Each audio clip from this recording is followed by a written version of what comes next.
Penguasa Kuil Surgawi. Bab 155. Malam itu, seluruh Yanjing gemetar, dan pasukan top yang tak terhitung jumlahnya menjadi sangat panik. Ribuan mayat masih ada di depan pintu keluarga Tang, dan ada 5 dewa perang di dalam, 2 dewa perang puncak, dan 3 dewa perang tahap akhir. Biasanya, prajurit level dewa perang yang akan menjadi tokoh top dimanapun di dunia, kini mayat mereka tergeletak di sana. Semua keluarga kaya raya di Yanjing gemetar. Karena mereka tahu bahwa keluarga Huang sudah berakhir, keluarga Sun sudah berakhir, dan keluarga Feng serta keluarga Ma juga sudah berakhir. Setelah kematian dewa perang di keluarga mereka tidak akan selamat. Pada saat ini, orang-orang dari keluarga Huang, keluarga Sun, keluarga Feng, dan keluarga Ma ingin melarikan diri, tetapi mereka menemukan bahwa seluruh Yanjing berada di bawah darurat militer saat ini. Semua jalan raya di luar Yanjing diblokir dan semua bandara ditutup. Tentu saja, ini dilakukan oleh Wan Tiansheng. Long Zhanguo telah menghilang. Dia telah mencoba yang terbaik untuk menyelamatkan apa yang terjadi di Yanjing dan dia bergegas kembali dengan putus asa. Tapi orang-orang berkuasa itu masih ingin mati, jadi dia tidak peduli. Bagaimanapun, Kuil Surgawi tidak berada dalam aturan kerajaan naga. Jika Anda benar-benar menyinggung makhluk yang dapat dengan mudah membunuh kaisar tahap akhir, anggota klan itu hanya akan menunggu untuk mati. Filosofi Wan Tiansheng agak berbeda dengan Long Zhanguo. Dalam beberapa aspek, Wan Tiansheng harus lebih tegas dalam membunuh. Pikirannya sangat berbahaya, jadi inilah mengapa Long Zhanguo tidak percaya diri untuk menyerahkan naga Departemen Perang Kerajaan. Karena Long Zhanguo pernah menanyakan sesuatu kepada Wan Tiansheng sebelumnya, yaitu, jika saya menyerahkan Departemen Perang Kerajaan Naga kepada Anda di masa depan, apa yang ingin Anda lakukan dengan klan Kerajaan Naga? Pada saat itu, jawaban Wan Tiansheng adalah mereka yang patuh akan rukun satu sama lain, dan mereka yang menolak dipindahkan akan dibunuh. Nah, Wan Tiansheng mengatakannya sambil tersenyum pada saat itu, tetapi Long Zhanguo sama sekali tidak menganggap kata-kata Wan Tiansheng sebagai lelucon. Karena pada saat itu dia benar-benar merasakan sedikit niat membunuh yang dingin dari tubuh Wan Tiansheng. Apakah aku salah? Sebagai Panglima Departemen Perang Kerajaan Naga, tanggung jawab terbesarku adalah menstabilkan Kerajaan Naga. Waktu berdirinya Kerajaan Naga terlalu singkat, dan tidak lebih baik dari kekuatan-kekuatan besar di luar wilayah yang telah berdiri selama ratusan tahun. Jadi, saya ingin stabilitas di wilayah tersebut, tapi... ya, mungkin Tiansheng benar. Jika suara internal tidak bersatu, itu akan sangat merepotkan. Di sebuah rumah kosong di dekat Yanjing, Long Zhanguo melihat ke kejauhan sendirian. Dia bergumam di dalam hatinya saat dia melihat asap yang mengepul membubung ke langit. Pada saat ini, seiring berjalannya waktu, malam di Yanjing semakin dalam. Di depan keluarga Tang, 10 dewa perang kuil Tianshan berdiri diam dengan pedang di tangan mereka, mengintimidasi musuh dari segala arah. Namun saat ini, keluarga Huang, keluarga Feng, keluarga Ma, keluarga Sun di Yanjing, dan anggota keluarga langsung di base camp keluarga, semuanya ketakutan, mereka bergabung dengan panik dan mulai menyelamatkan diri. Tapi malam itu, semua keluarga kaya raya di Yanjing menutup pintunya dan tidak ada tamu yang terlihat. Dalam keputusasaan, semua orang dari keluarga Huang, keluarga Feng, keluarga Ma, dan keluarga Sun hanya bisa membawa hadiah yang murah hati kepada sekte-sekte tersembunyi di Yanjing. Mereka telah diwarisi selama lebih dari 100 tahun, dan ada orang-orang berkuasa tingkat raja di dalamnya keluarga mereka. Keluarga yang tersembunyi. Yang mereka inginkan adalah mengambil tindakan terhadap klan Ouyang dan klan Situ kali ini. Tetapi pada saat ini, yang tidak mereka ketahui adalah bahwa Ouyang dan Situ, yang telah berada di klan selama lebih dari 100 tahun, dan memiliki beberapa anggota klan yang kuat di tingkat Raja Surgawi, kondisinya tidak lebih baik daripada mereka di masa lalu. Di halaman rumah antik, Ouyang Jing, kepala keluarga Ouyang, sedang mengadakan pertemuan dengan Situ Haoran, kepala keluarga Situ. Keduanya memiliki aura Raja Surgawi akhir. Ya, keduanya jelas kuat di level Raja Surgawi. Tapi saat ini, ekspresi mereka sangat jelek. Wajah keduanya sangat muram. Ouyang Jing, kepala klan Ouyang, berkata dengan sangat serius, urusan keluarga Tang gagal. 5 dewa perang yang kami atur semuanya terbunuh. 2 di antaranya berada di puncak perang, dan 3 di tahap akhir. Semuanya hancur, dan seluruh proses belum 10 menit. Situ Haoran, kepala klan Situ, juga mengangguk dengan sungguh-sungguh dan berkata, "Yah, bukan itu saja. Tidak ada berita tentang 2 tetua Raja Surgawi yang Anda dan saya kirimkan untuk mencegat Long Zhanguo. Faktanya, berkali-kali, tidak ada berita. Itu hanya berita. Jangan ambil risiko lagi. Mereka tidak mengirimkan kembali berita apapun, dan kami tidak dapat menghubungi mereka melalui berbagai metode.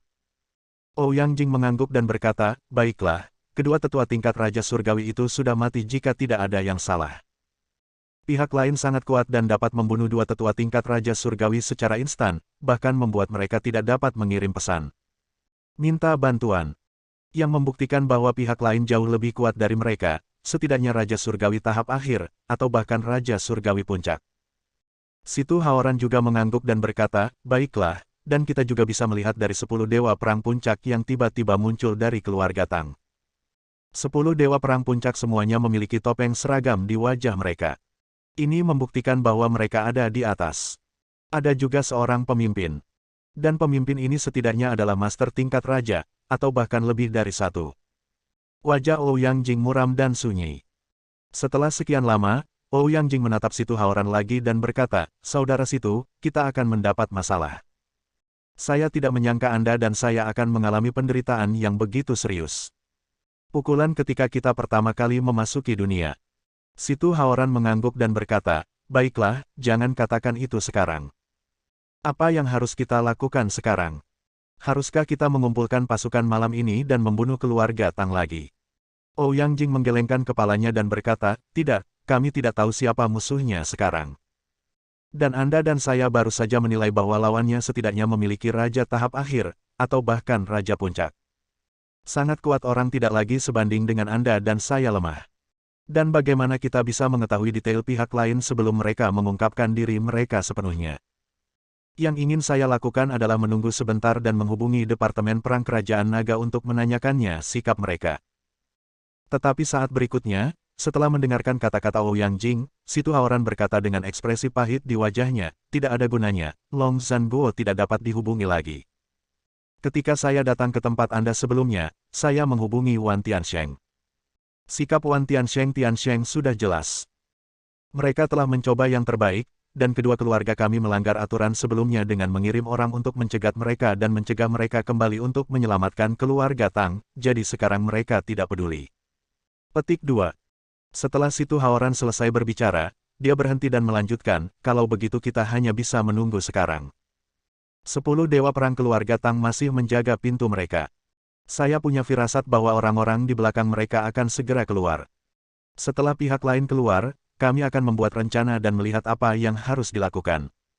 Ouyang Jing mengangguk dan berkata, ya, kerajaan naga sekarang memiliki 9 klan besar. Dalam 2 atau 300 tahun terakhir, 9 klan besar kita telah terhubung satu sama lain. Bahkan Departemen Perang Kerajaan Naga harus menyetujuinya. Aturan bersama kita. Kita tidak bisa dipaksa untuk keluar dan bertarung. Bahkan kekuatan misterius itu sama. Jika tidak berhasil, kau dan aku akan menghubungi 7 gerbang lainnya dan bertarung bersama. Situ Haoran berkata, ya, hanya itu yang bisa kita lakukan. Tapi aneh, kapan kekuatan sebesar itu muncul lagi di Kerajaan Naga? Meskipun kita belum pernah bergabung dengan dunia, masih ada berita. Siapa pihak lainnya?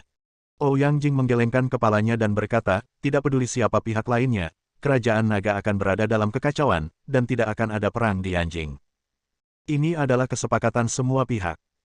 Kali ini, karena intervensi tentang kamu, aku, dan kekuatan misterius itu, Yanjing darah mengalir seperti sungai, ini telah sepenuhnya melanggar aturan, dan satu-satunya perbedaan antara melanggar aturan berkali-kali dan berkali-kali adalah menunggu dan melihat, dan kita akan membuat keputusan besok. Situ Haoran mengangguk dan berkata, baiklah. Pada saat yang sama, pada pukul 11 malam, aula pertemuan keluarga Xiao di Yanjing masih terang benderang. Xiao, majikan kedua, telah kembali dengan tubuh yang terluka parah tidak mengatakan apa-apa dan hanya berpura-pura tidak sadarkan diri. Namun saat ini, suasana di aula keluarga Xiao sangat sunyi. Tidak ada yang berani berbicara, hati mereka bergetar hebat. Awalnya, mereka semua yakin bahwa keluarga Tang akan hancur. Tetapi siapa yang mengira bahwa pada saat paling putus asa dalam keluarga Tang, 10 dewa perang tiba-tiba muncul. Itu adalah total 10 dewa perang tingkat puncak.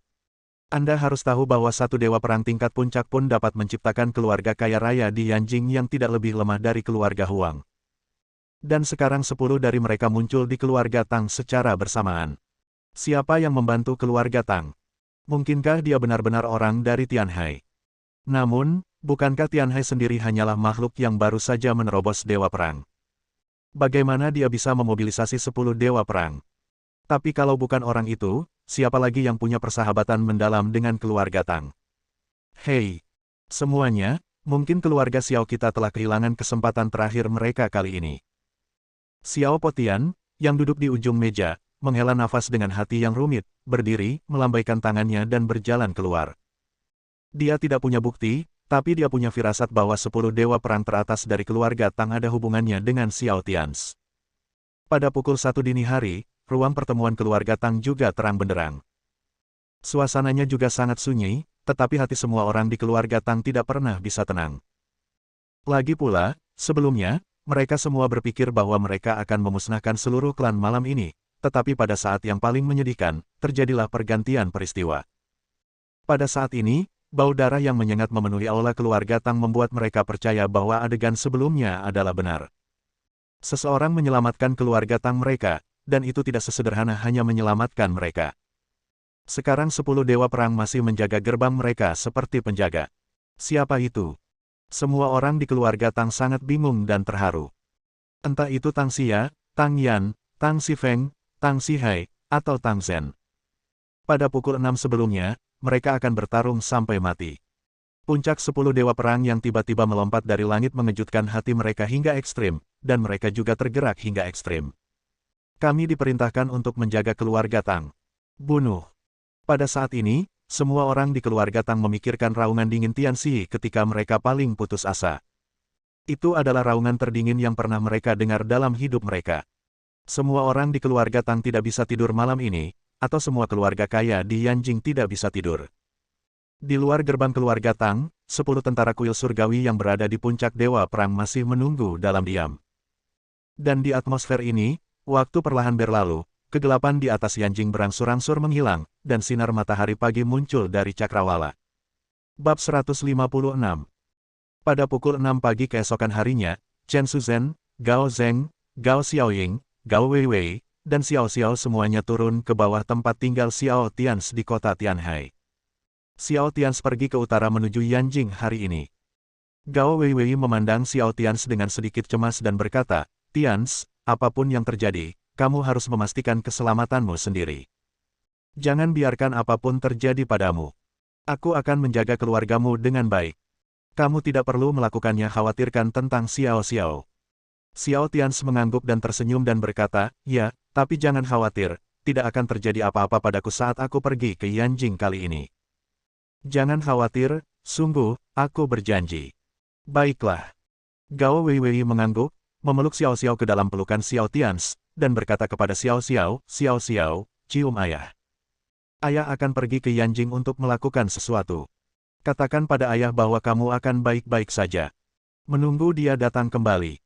Ketika Xiao Xiao mendengar ini, dia mencium wajah Xiao Tians beberapa kali dan berkata, "Ayah, Xiao Xiao akan baik-baik saja.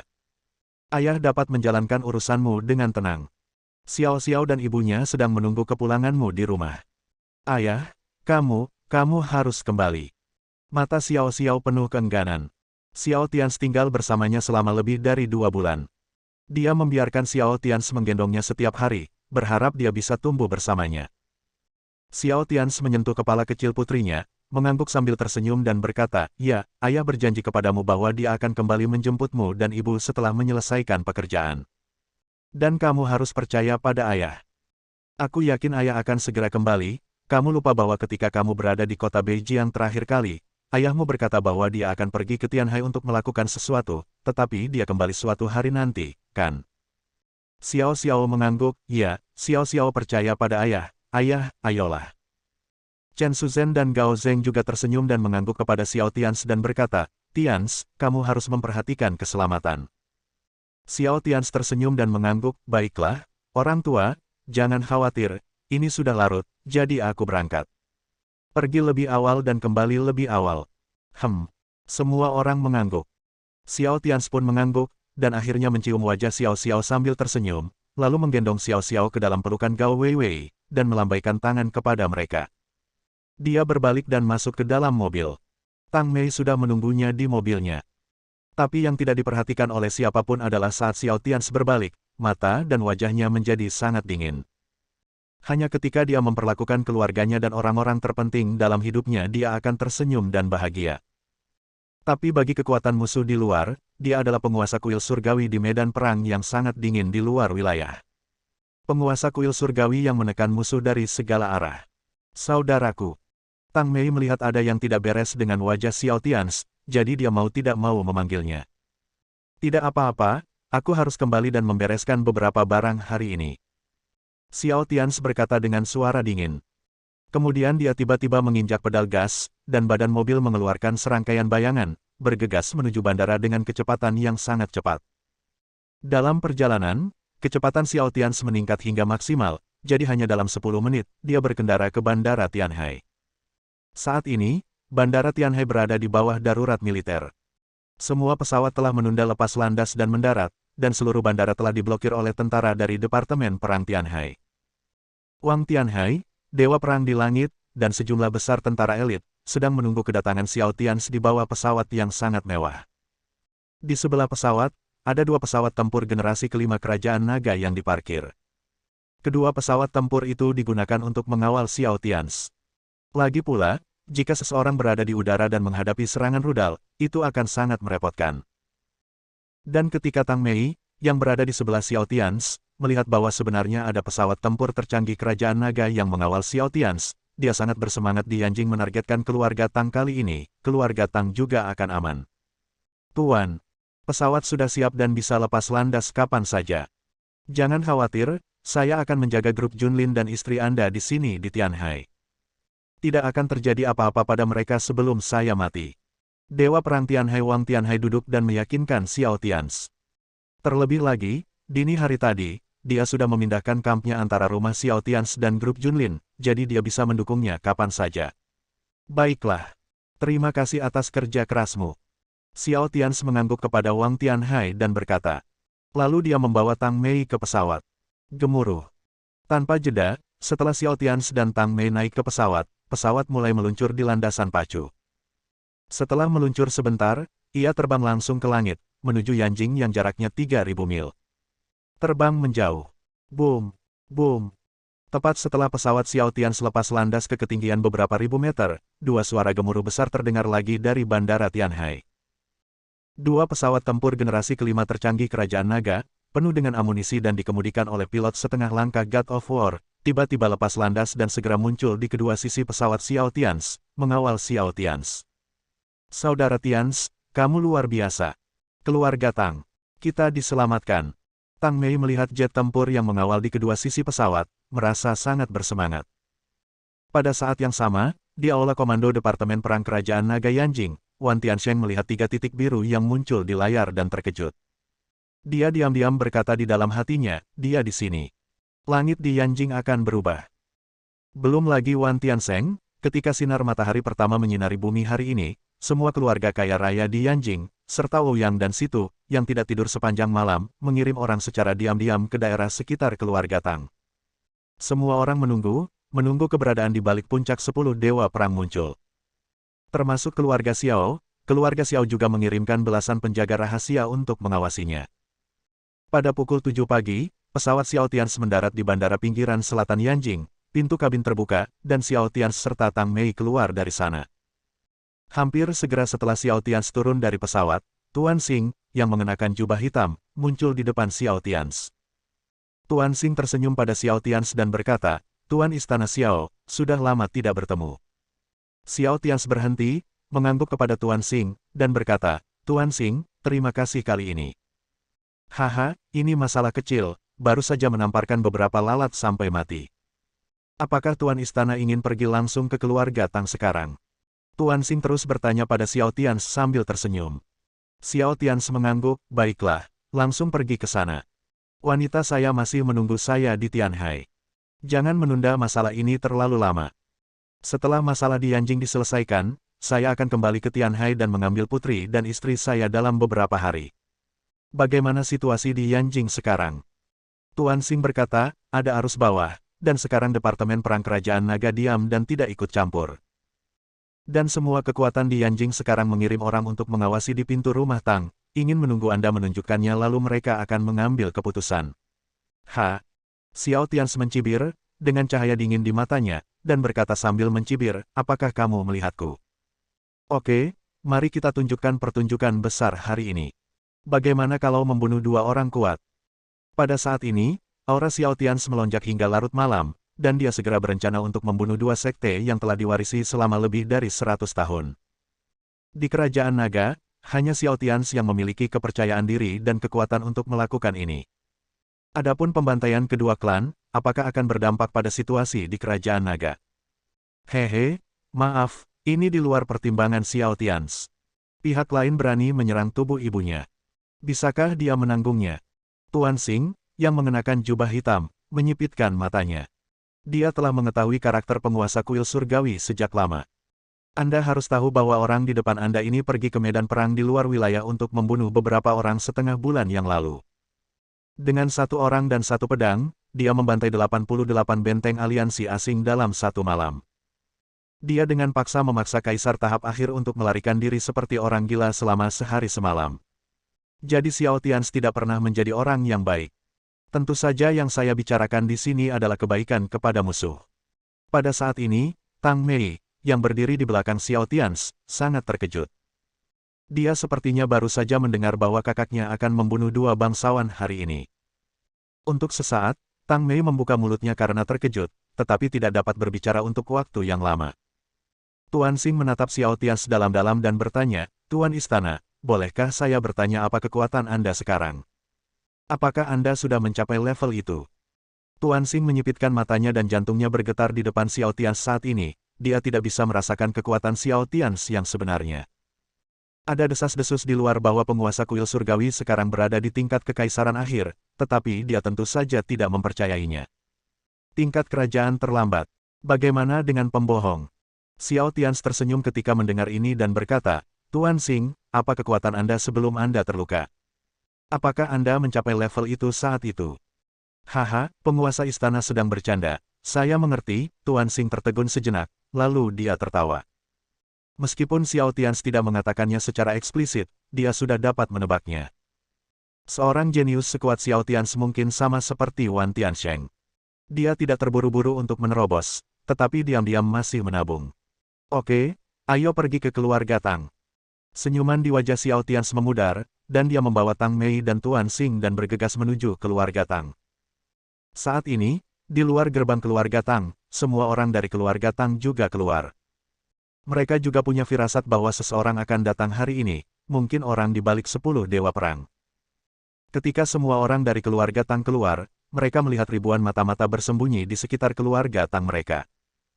10 menit kemudian, saat semua orang di keluarga Tang mengeluarkan makanan dari rumah, berniat memberikannya kepada Tian 11 dan 10 dewa perang lainnya, sebuah kereta tiba-tiba melaju di depan gerbang keluarga Tang. Saat berikutnya, kereta itu berhenti, dan Xiao Tians, yang mengenakan jas hitam, turun darinya. 10 dewa perang berdiri dengan tenang di depan pintu keluarga Tang, semuanya menghadap Xiao Tians pada saat ini, menundukkan kepala dan berlutut dengan satu kaki. Saya akan memberikan penghormatan kepada Tuan Istana. Tian Xi dan yang lainnya berteriak fanatik pada Xiao Tians di dalam hati mereka. Tidak memanggilnya ke hadapannya. Tetapi bahkan jika mereka tidak berbicara, pemandangan mereka berlutut ke arah Xiao Tians segera membuat semua orang yang hadir tercengang. Xiao Tians berdiri di depan gerbang keluarga Tang dan berlutut untuk menyambutnya. Pada saat ini, ketika semua orang di keluarga Tang melihat Xiao Tians, hati mereka bergetar. Mereka berhenti dan melihat ke arah Xiao Tians yang sedang berjalan ke arah mereka dengan mulut terbuka lebar. Bersambung.